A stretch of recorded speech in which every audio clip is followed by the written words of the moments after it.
Welcome to another edition of Thought Leaders Live, where we talk with thought leaders in business, life, and all points in between.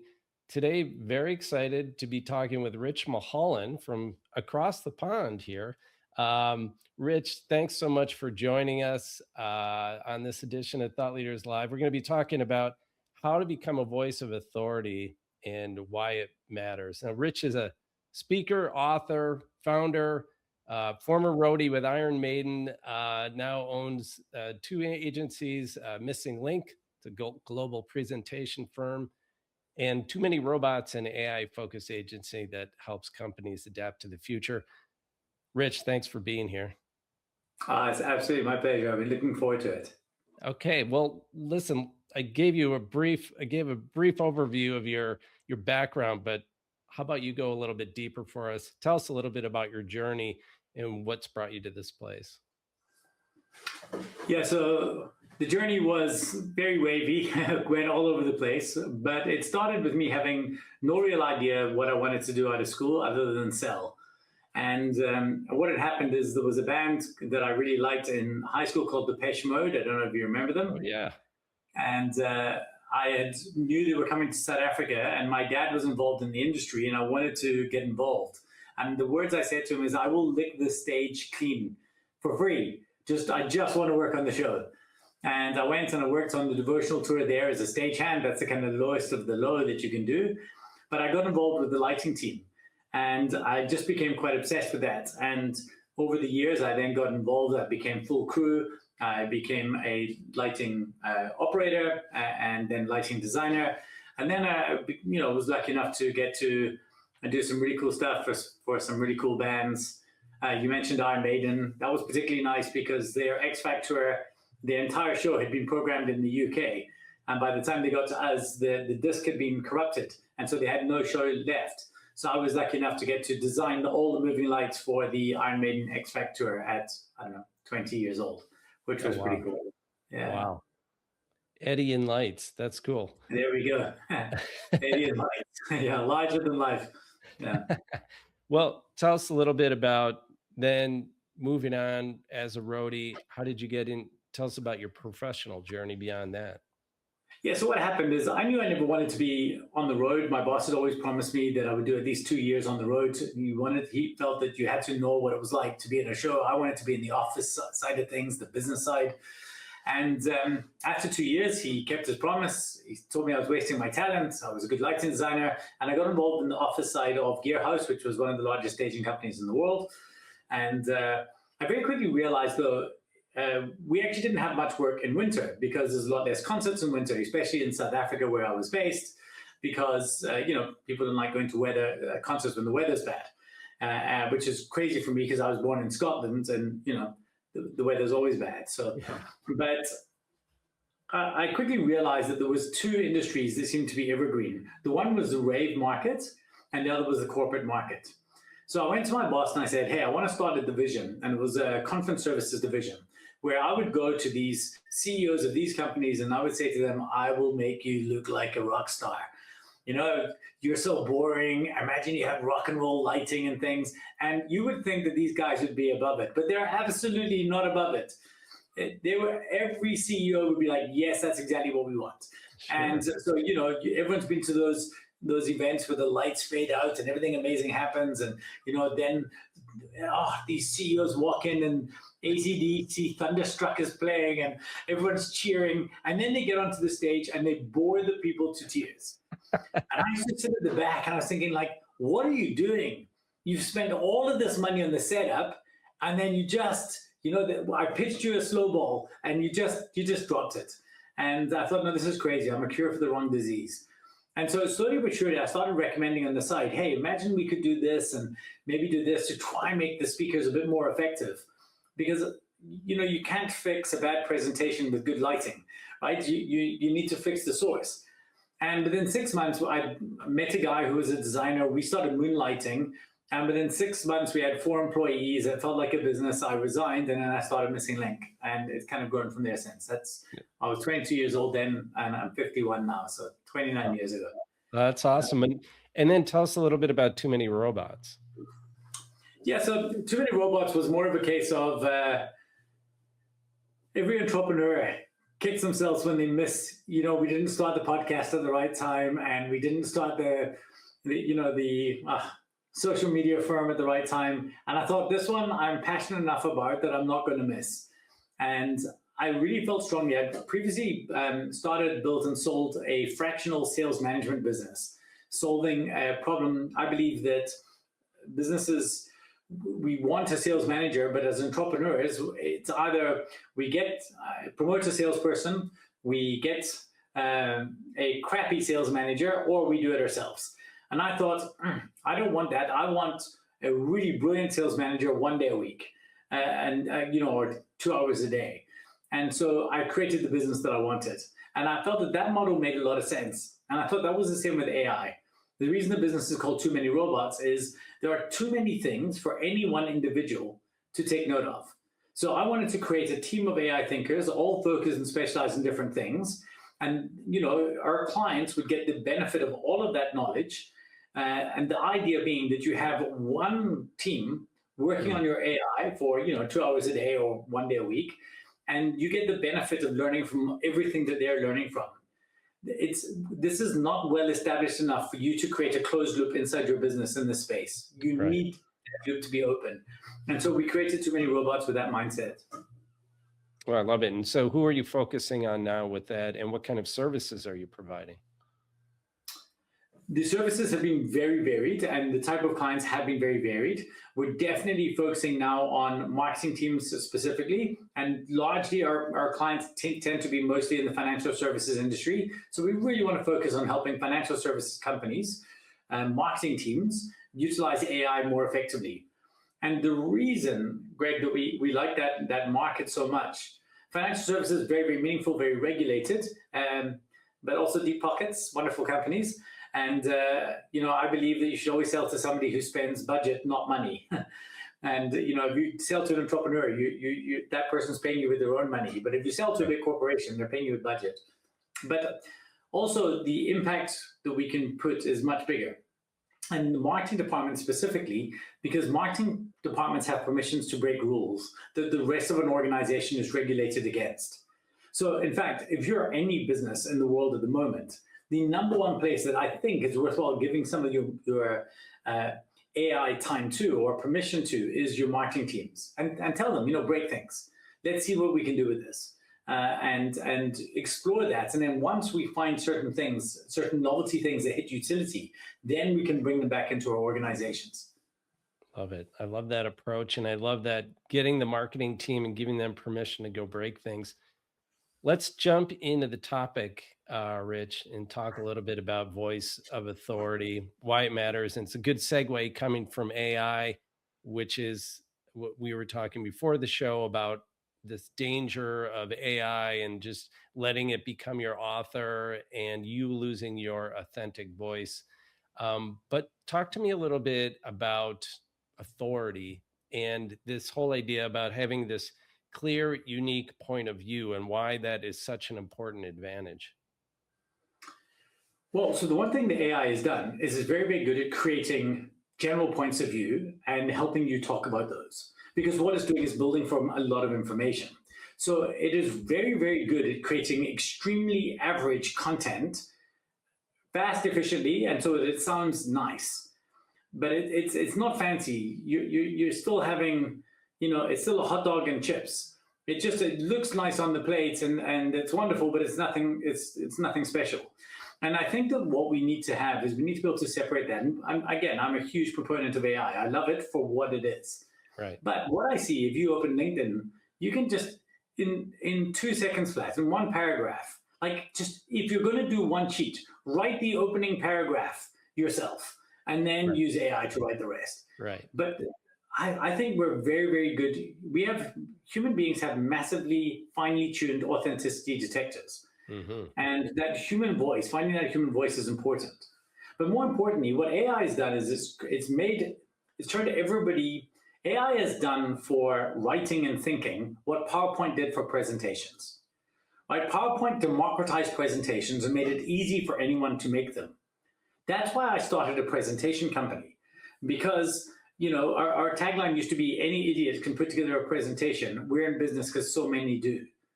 Now, I know you do a lot of writing for individuals and ghostwriting and professional grade writing. And that's because any idiot can write a book with AI today. You're in business because so many do.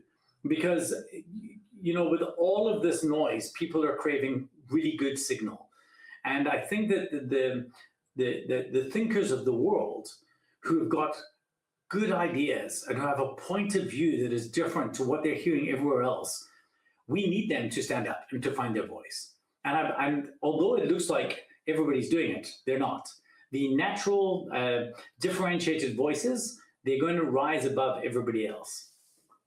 Oh yeah, absolutely. I mean, I'm writing for clients, starting to do book writing for clients, and when you write a book, it's this distillation of these unique ideas that you have, and you can't BS a book, really. I mean, you have to have deep-seated ideas with a lot of legs and this unique point of view. And I'm assuming the same holds true when you get up there and you do a presentation, even though it might be short, like a TED talk, you still need to get up there and really deliver something that is so unique and so memorable. Tell me a little bit about how you coax that out of people if they're not instinctively thinking that. Right. So you have to lead with there's a guy called Julian Shapiro. He's a writer, and he talks about writing, and he says that you've got to open with one of four novelties. You either have to be counterintuitive, counter-narrative, you have to have elegant articulation, or you have to have shock and awe.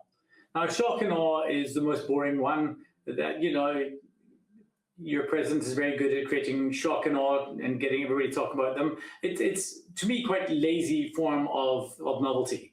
Elegant articulation is quite interesting. If you imagine, Start With Why, Simon Sinek's brilliant, famous book, that was just purpose with an elegant articulation. Right? We've been speaking about purpose before, and of course that book, The Subtle Art, that's still on the every bookshelf in the world. Now that was just Don't Sweat the Small Stuff, which is a book we had 20 years before, but an elegant articulation thereof.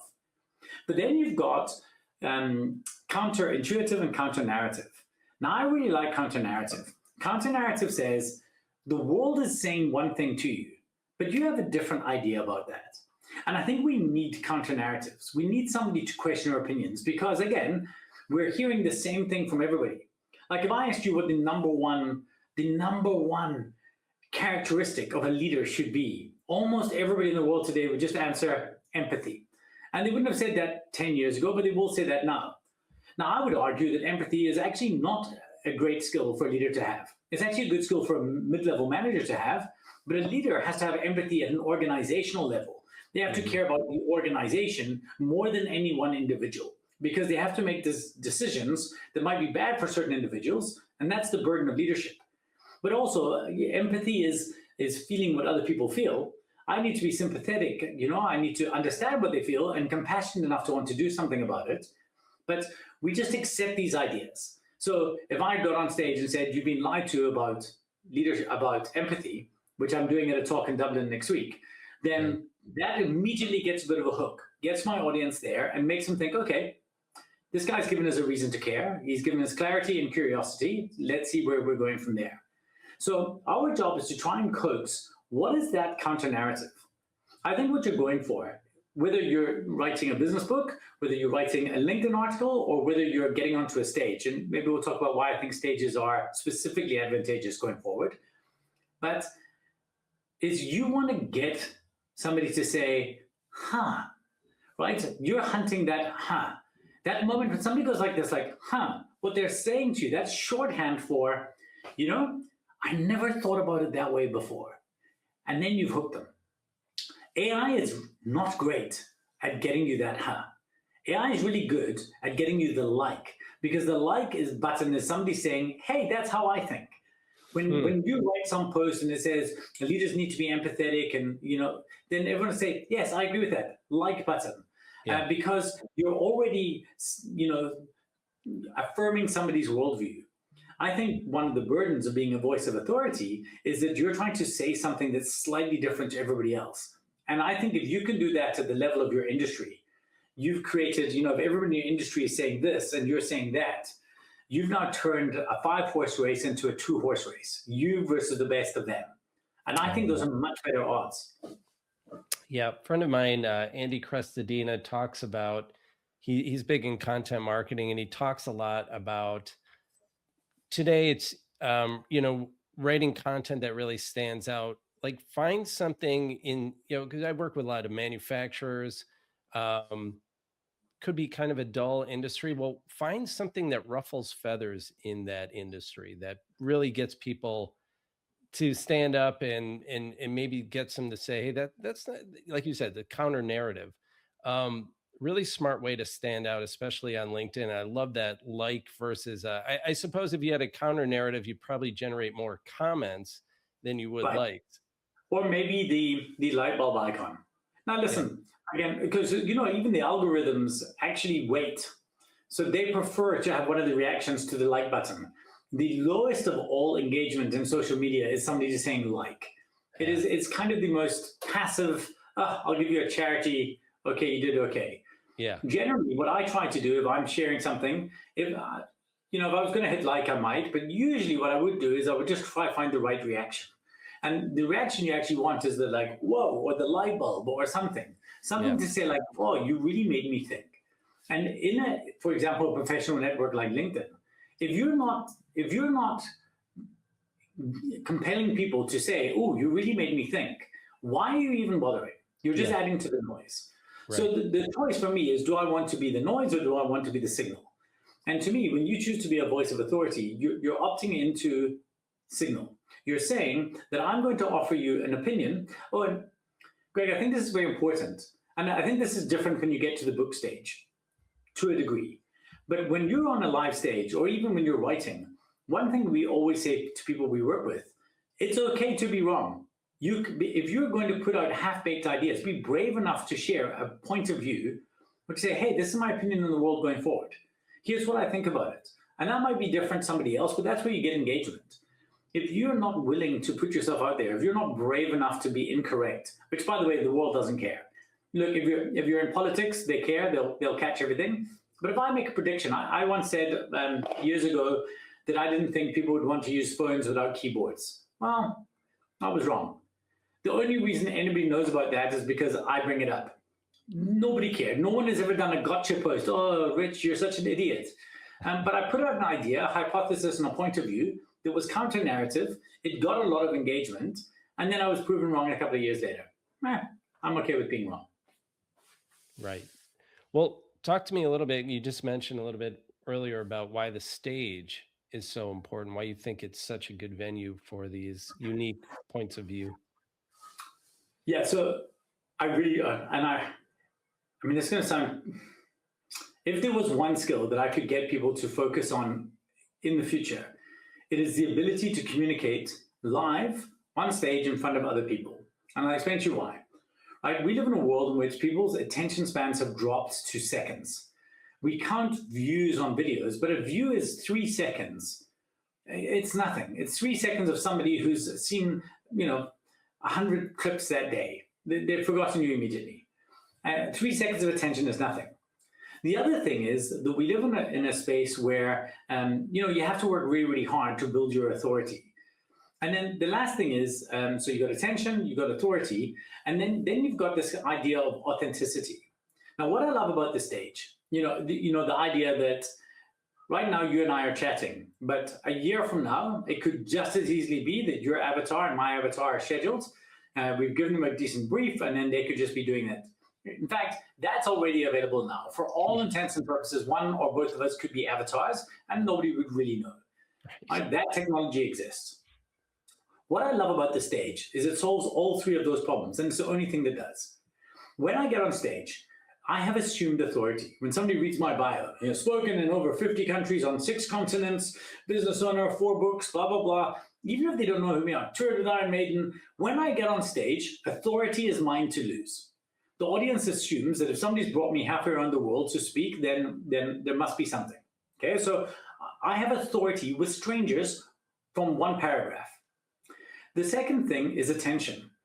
When I'm on a stage, doing a 45-minute keynote, that is, yeah, and I'm sure some people drift away at times, but 45 minutes of human attention is being paid to me by a mass of people, which is Yeah. more powerful. Shared attention is worth more. If you ever want to understand the power of shared attention and shared experience, watch a comedy clip by yourself, and you might smile and then say lol. Watch it with your family and then you'll laugh, ha ha ha. Yeah. Watch it in a theater with 1,000 other people and you'll be crying tears down your eyes. Yeah. Right. So that happens. And then the last thing is the authenticity. The fact that every human in that room knows that you're a real person standing in front of them. Right. And we are craving connection. We are craving rich human experiences. And I cannot think of a single medium in the world today that offers all three of these like the quality of a stage. And it's super fun and it generally pays well as well. But even if you didn't want to do it if you only wanted to do it as stage marketing, just to, position your business, the other thing about it is everybody hates it. We have been programmed that we're supposed to be scared of the stage. Yeah. And it's really the least scary thing in the world. It's so learnable and so easy, and yet people don't do it. So I'm extremely gung-ho on that. The most defendable skill that you can have in the future is the ability to communicate. I really like what you said about the experience. I put this post up on LinkedIn the other day about booking the trip. Like it was an article, I think it was in the New Yorker, about best pieces of advice that somebody got in the last year. And one of the tips was book the trip. Like when you get a chance, book the trip, because you're going to get an experience that's unlike anything you've had, and that will stay with you for a lifetime. And I think those in-person events, when I think about the ones I've done in the past year and seeing somebody live, I can't remember that visceral experience like a blog post or looking at a white paper or a website. But man, seeing somebody in live, especially somebody who's really good, that stays with you. That experience and that connection will stay with you. My wife and a good friend of mine's son went to see Radiohead in London recently. It's her favorite band. I'm a punk guy. I don't like Radiohead. But it's her favorite band, and she got tickets, and they're on this tour, and they hadn't been touring for years. And she went to see it, and she said it was and this is terrible because we got married, but she said, like, this is the best night of my life. And I was like, what about a wedding night? And in fairness, my aunt died at her wedding, so it was a bit of a dampening on things. But yeah, like that. This is a band whose records she could listen to, whose music videos she could watch, all of whom is wonderful for her. And my wife will cry at a emotional television commercial, so she'll cry listening to music. Yeah. But nothing was like the experience of watching a band there. And it's not just because the bandit's there, it's because she is there with, 20,000 other people who care about it as much as she does. Yeah. This is the human condition. We want to be drawn to these things. We want to walk away and did you see that? What was your favorite bit? It's what we've lost as families. When you and I were growing up, I don't know, I was watching, I'm not sure how old you are, I don't want to age you, but watching an episode of The A-Team. And then all my friends, the whole family would watch it, and all of our friends the next day would talk about it. We've lost that because everybody's doing things as individuals. So we almost have to force humans together to create these really amazing, memorable experiences. And if you, as a voice of authority, can be one of the catalysts of bringing that, conversation, that group together to create energy and conversation, then I think you're doing the world a great service, and yourself. I pity the fool who hasn't seen the A-Team or got to enjoy that. See what you did there. Let me ask you one thing here. How do you communicate? Okay, you're on the stage, because this is very interesting what you were talking about before the show. Like, you were talking about setting up lights for people and all these great light shows, and then get on stage and they stink.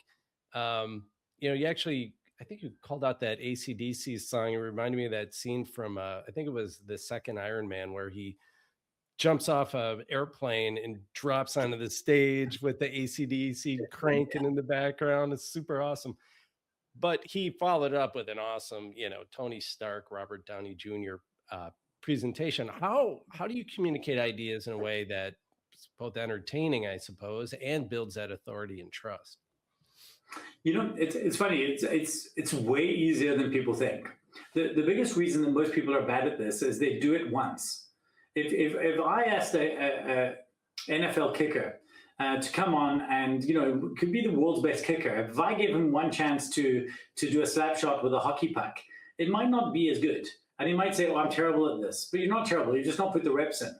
It turns out that presentation is very like that, but most people do every speech once. The moment you've created a short, taking your point of view, created what we call an atomic talk, even 15 minutes, just something that you can deliver, and you deliver over and over and over again, you get better at it. Yeah. And you actually it's just such an easy thing to improve on. But the most critical thing is to have a narrative structure. And I'll give you one very basic one. We call it our action framework. It's very, very easy. Any speech you ever have to do for the rest of your life, if you follow these 4 steps in order, you will be a lot better than you were before. Step number 1, you have to give your audience a reason to care. Okay, your audience has gas tanks, give a shit tanks. And you are under the assumption that those tanks are empty when you get on stage. The first thing you have to do is to give your audience a reason to care. Fill that tank. Then once the tank is full, once they care about your topic, I mentioned earlier, you want to open with clarity and curiosity. Clarity in, oh, we're discussing this, but curiosity in that, oh, but I never thought about it that way before. Then you give them a reason to believe. Why should they trust you specifically? Oh, so that could be my research that I've done. It could be, Malcolm Gladwell, for example, will talk about studies that he's researched and, the 10,000 hours and things like this, whatever. And you're like, okay, that sounds legitimate. That's a rigorous body of work. Then you tell them what they need to know. So give them a reason to care, give them a reason to believe, tell them what they need to know. Just 3 things. Just what are the 3 things that they need to know about what they already now care about? And then finally, and this is the crazy bit, because nobody does it, then you just tell them what they need to do. If you don't tell people what they need to do, they walk away entertained.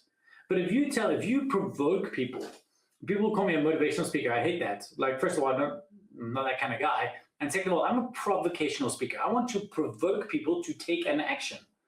So at the end of it, if I can provoke people just to do one thing differently as a result of the rest of the stuff that I've told them, then I win. So it's a very easy 4-step formula. First, I give them a reason to care. Why should they care? Then I give them a reason to believe. Why should they trust me? Then I tell them what they need to know about the topic. And then I tell them what they need to do. Just following that alone will make you an order of magnitude better. It's that hackable. Any idiot can be a good presenter. It's so trainable and so learnable.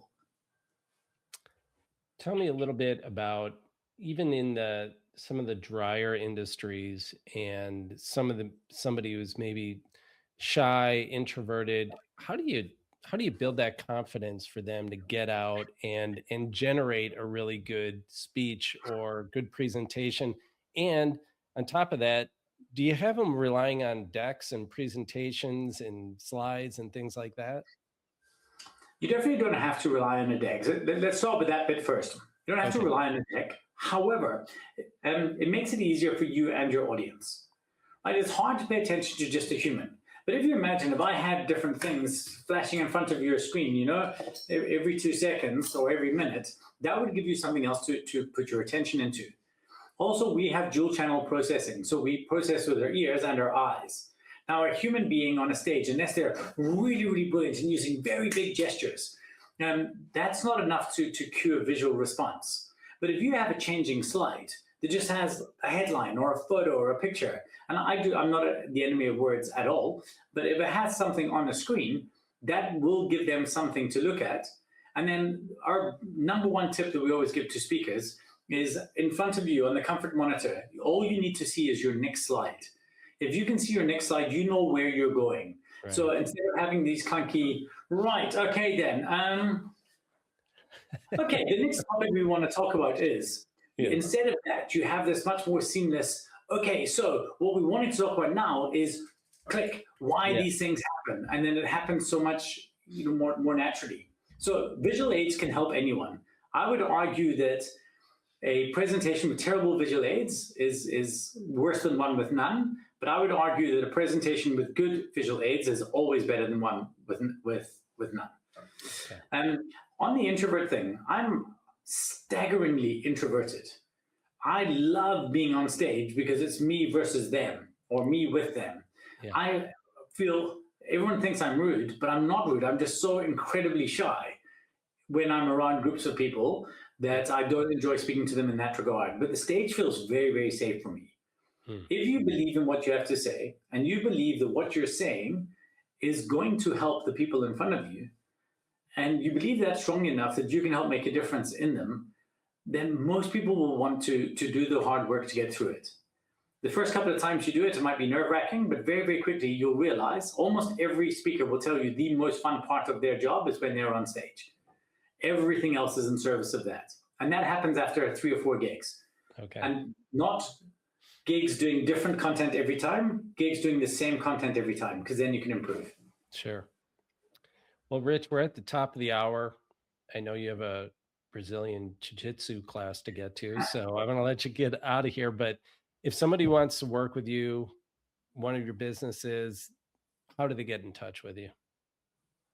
Yeah, I love that. There's 2 things they can look at. If they want to become a professional speaker, they could go to storytostage.co. But if they want to just become a voice of authority, they don't want to be a professional speaker, but they want to speak professionally, then they should definitely check out a voiceofauthority.wtf, or maybe it's easier, getrich.af/AVA. Okay. And then they can go there and they can sign up to one of our cohorts for a voice of authority. Okay.